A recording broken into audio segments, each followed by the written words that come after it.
Sistem Informasi, Analisis Komparatif C2B dan B2C, Kelas C, Kelompok 3, dengan anggota kelompok Wahyu Fahri Akbar, Jasmine Rahmasari, Paskaria Sirait, Elgarsia Setia Nugraha.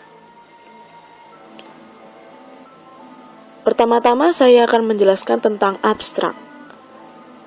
Di era Internet Plus, model bisnis elektrik telah menjadi sebuah kunci sukses bagi perusahaan-perusahaan e-commerce. B2C dan C2B menjadi sebuah model utama dari e-bisnis dan peserta dari e-bisnis tersebut adalah B-bisnis atau bisnis dan C pelanggan atau customer. Artikel ini akan membuat sebuah analisis komparatif yang dilatar belakangi oleh C2B dan B2C. Tujuan rantai supply, nilai kepemimpinan, penambahan proses, efisiensi operasional, dan pemanfaatan sumber daya, nilai yang dirasakan oleh konsumen. Pengenalan.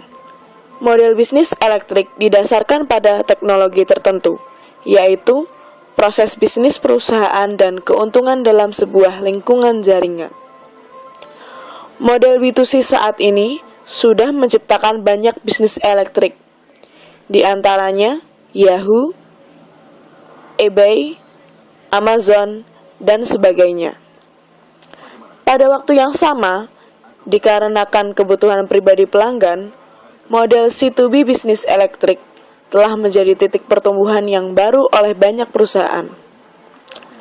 Kelompok pembelian pada Meituan, pemesanan pada Tmall, personalisasi komoditas kustomisasi pada Haier, merupakan aplikasi model khas C2B di era Internet Plus. Tinjauan pustaka. Fokus penelitian pada analisis ini adalah sebagai berikut. Yang pertama, analisis perbandingan B2C dan model tradisional lainnya B2B dan C2C. Dalam sebuah kata, banyak studi membandingkan B2C dan model bisnis tradisional. Yang lain dengan menganjurkan fungsi pola yang berbeda yang memanfaatkan penuh keuntungan dari berbagai pola. Tetapi dalam studi model yang berbeda, para peneliti tidak menyebutkan munculnya C2B. Kemudian yang kedua ialah perkembangan dan karakteristik C2B.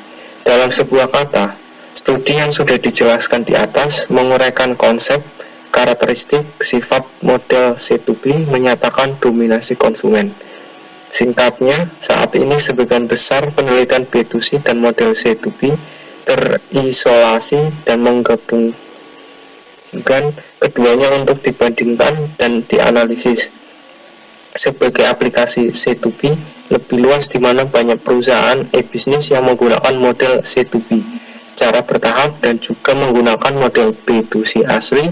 Jadi artikel ini akan buat analisis komparasi dari B2C dan C2B untuk memberikan saran konstruktif untuk perusahaan elektrik.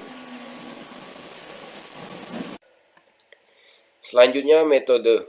Ada beberapa metode yang bisa digunakan, yaitu sebagai berikut. Yang pertama, metode analisis komparatif. Artikel ini akan membuat analisis komparatif dari latar belakang, arah rantai supply, proses nilai tambah pemimpin, efisiensi operasional, dan pemanfaatan sumber daya nilai yang dirasakan konsumen dari B2C dan C2B. Alat analisis untuk perbandingan yaitu model rantai nilai Michael Porter dan 6F plus 2S plus 1P. Yang kedua, metode rantai nilai Michael Porter. B2C dan C2B dapat dianalisis oleh ilmuwan strategis Amerika Serikat, yaitu model rantai nilai Michael Porter.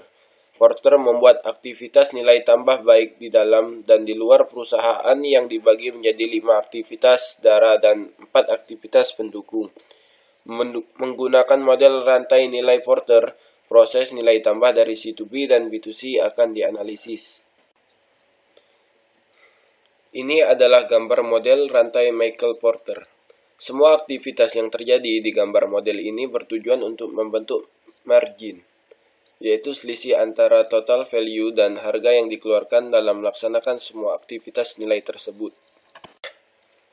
Selanjutnya, metode ketiga adalah metode 6F plus 2S plus 1P. Dari perspektif mekanisme implementasi e-commerce, kerangka keseluruhan e-commerce dapat digambarkan secara visual dengan 6F plus 2S plus 1P. 6F atau flower termasuk arus informasi, arus kas, logistik, arus kredit, aliran personil, dan aliran bisnis. 2S plus 1P adalah keamanan, standarisasi, dan kebijakan. Melalui analisis arah 6F, kita dapat membandingkan proses operasi B2C dan C2B yang digunakan untuk membandingkan efisiensi dua pola. Berikut ini gambar dari model tersebut.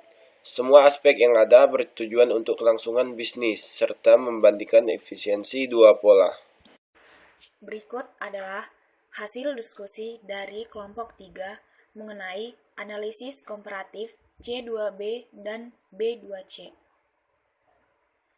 Yang pertama adalah perbedaan latar belakang. Pada hari awal e-bisnis, perusahaan memimpin e-commerce agar pola utama adalah B2C.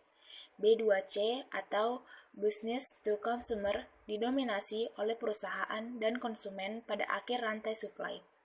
Tetapi, di usia internet saat ini, tuntutan konsumen untuk menyajikan fragmentasi, individuasi, terutama konsumen muda yang tumbuh di lingkungan jaringan, di mana secara bertahap menyerahkan produk homogeni, aktif mencari unsur morfologi dan perbedaan fungsional.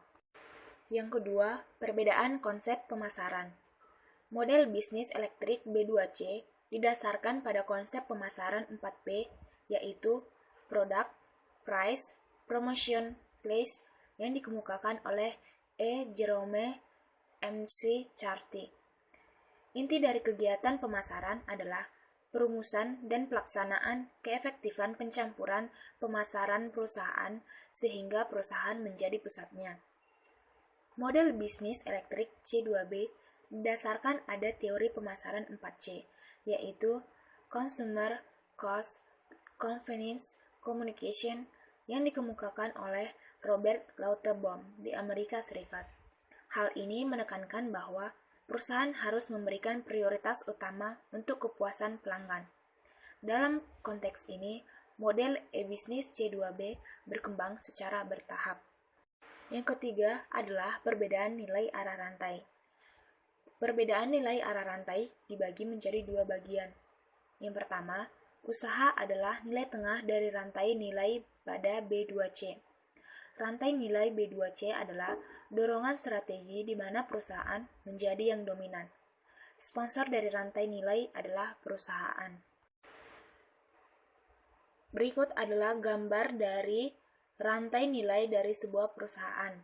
Di gambar ini terlihat bahwa dari sebuah perusahaan bisnis akan membagikan harga dan produk ke B2C, di mana B2C juga akan menjadi sepihak yang menyebarkan dari harga produk tersebut ke konsumer A, konsumer B, konsumer C, dan konsumer D. Di mana pada rantai ini terlihat bahwa dorongan strategi perusahaan menjadi yang lebih dominan. Perbedaan nilai arah rantai bagian kedua adalah konsumen menjadi nilai tengah dari rantai nilai pada B2C. Jenis skema C2B yaitu meliputi permintaan penggabungan konsumen, kustomisasi pribadi, penawaran konsumen, pedagang langganan, dan jasa klaim. Pada rantai ini merupakan rantai dari permintaan penggabungan konsumen. Pada rantai ini terlihat bahwa konsumer A, konsumer B, konsumer C, dan konsumer D itu meminta penggabungan kepada C2B itu, di mana C2B itu akan menyebarkan lagi kepada supplier, menyebarkan price dan produknya. Pada gambar ini terlihat bahwa C2B menjadi titik tengah antara konsumer dan supplier.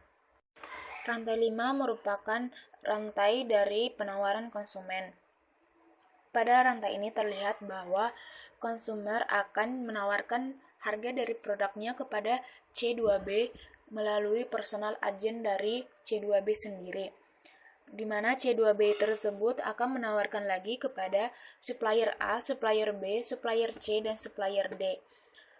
Apabila supplier ABCD setuju atau tidak, maka konsumer akan menawarkan lagi harga dari produk tersebut kepada C2B dengan harga yang berbeda. Dan untuk selanjutnya, jika beberapa dari supplier itu menyetujui, berarti konsumen tersebut akan menawarkan kembali atau meletakkan harga yang lebih tinggi dengan persyaratan yang lebih tinggi lagi. Seperti terlihat pada rantai tersebut, dikatakan, if multiple supplier bid, consumer will bid again or put forward higher requirements. Jadi, di sini antara supplier dan konsumen itu memiliki ketergantungan. Apabila supplier menyetujui dari harga produk, maka konsumer akan bisa saja meletakkan harga persyaratan yang lebih tinggi lagi. Yang keempat adalah perbedaan dari arah 6F. Dalam B2C, perusahaan adalah inisiator dalam proses pelaksanaan e-commerce, sehingga 6F adalah dari bisnis ke konsumen.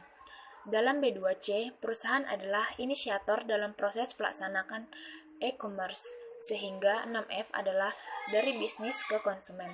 Namun, di C2B, arus informasi adalah proses sebaliknya, dari konsumen ke bisnis, dan informasi akan lebih transparan, sehingga perusahaan meningkatkan ketepatan produksi. Oleh karena itu, dari perspektif e-commerce, efisiensi mekanisme pelaksanaan dari C2B lebih tinggi dari B2C. Yang kelima adalah perbedaan pemasaran presisi. Dalam B2C, standar produk perusahaan sesuai dengan teknologi yang ada, yang mana tidak bisa mewujudkan permintaan pribadi, tidak bisa mencapai pemasaran presisi. Dalam C2B, dengan cara teknologi database canggih, perusahaan dapat mewujudkan posisi yang tepat untuk mencapai persyaratan terukur dan presisi.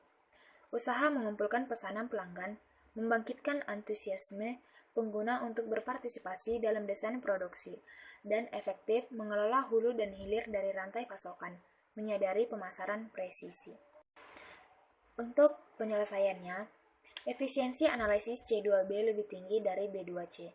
Melalui C2B, konsumen dapat menyesuaikan produk mereka sendiri, dan pada saat yang sama, mereka dapat menikmati perundingan bersama, mendapatkan suprol konsumen yang lebih tinggi. Jadi, pengembangan C2B adalah menang-menang untuk kedua pembeli dan penjual. C2B harus sempurna dan matang secara bertahap, menjadi arus utama dari model operasi bisnis elektrik. Meskipun keuntungan dari C2B telah muncul, banyak kesulitan yang masih ada di era Internet Plus, misalnya perumusan hukum dan peraturan, dukungan kebijakan pemerintah, platform C2B, pengawasan dan hukum mekanisme, sistem kredit dan keamanan pembayaran keuangan, kemampuan integrasi rantai pasokan, kemampuan produksi skala, kolaborasi bisnis antara perusahaan, dan lain-lain. Oleh karena itu, saat ini pelaksanaan C2B keseluruhan masih sangat sulit, sehingga perusahaan e-bisnis dapat menggabungkan kedua B2C dan model C2B. Perusahaan dapat memberikan prioritas untuk B2C. Dalam proses pembangunan, membiarkan konsumen untuk berpartisipasi secara aktif, secara bertahap memperkenalkan model C2B untuk mewujudkan kolaborasi konstan antara dua model.